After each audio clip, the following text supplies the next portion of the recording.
Untuk soal nomor 62, jika bilangan bulat X memiliki paling tidak, nah di sini memiliki paling tidak 3 faktor prima berbeda.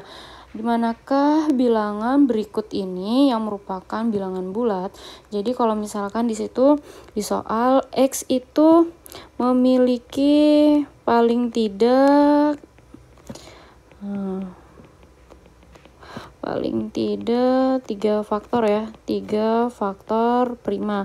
Artinya dia tidak boleh kurang dari 3. Nah, kemudian jika suatu bilangan dalam bentuk P per X. Nah, bilangan ini harus merupakan bilangan bulat.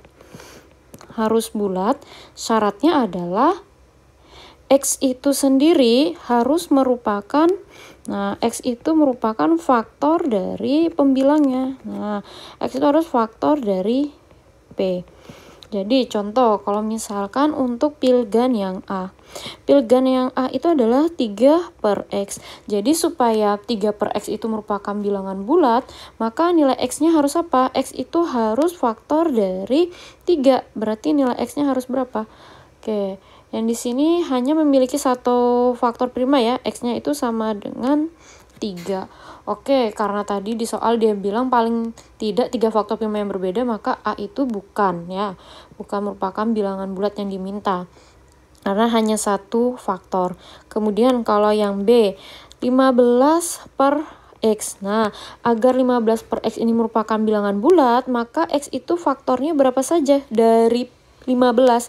X itu berarti kalau faktor dari 15 hanya 2 faktor prima ya, adalah 3 dan 5. Oke, dia cuma memiliki 2 faktor prima. Berarti bukan bilangan ini yang dimaksud. Kita harus mendapatkan paling tidak 3 faktor prima yang berbeda. Kemudian kita coba yang C. Kalau yang C itu 24 per X. Nah, maka supaya dia menjadi bilangan bulat, X-nya itu merupakan faktornya berapa? Faktor dari 24. Faktor dari 24 itu adalah berapa saja? Antara 2 juga ya, dapatnya 2 dan 3 ya, 2 dan 3. Oke, kemudian untuk yang D.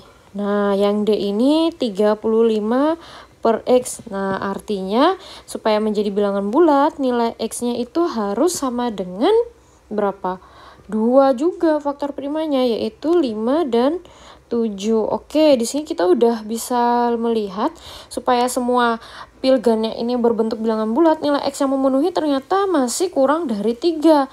Karena A, B, C, D juga masih kurang dari 3, pasti itu jawabannya yang E tanpa perlu kita buktikan. Nah, karena ini dalam tahap proses pembelajaran ya, jadi kita buktikan saja apakah benar yang E itu faktor primanya 3. Oke, 42 per X. Maka X-nya itu, nah supaya dia bulat ya, maka nilai X-nya itu harus berapa saja? Faktor prima dari 42, yaitu 2, 3, dan 7. Oke, benar ya, ada 3 faktor prima yang berbeda. Maka kesimpulannya adalah jawabannya yang E.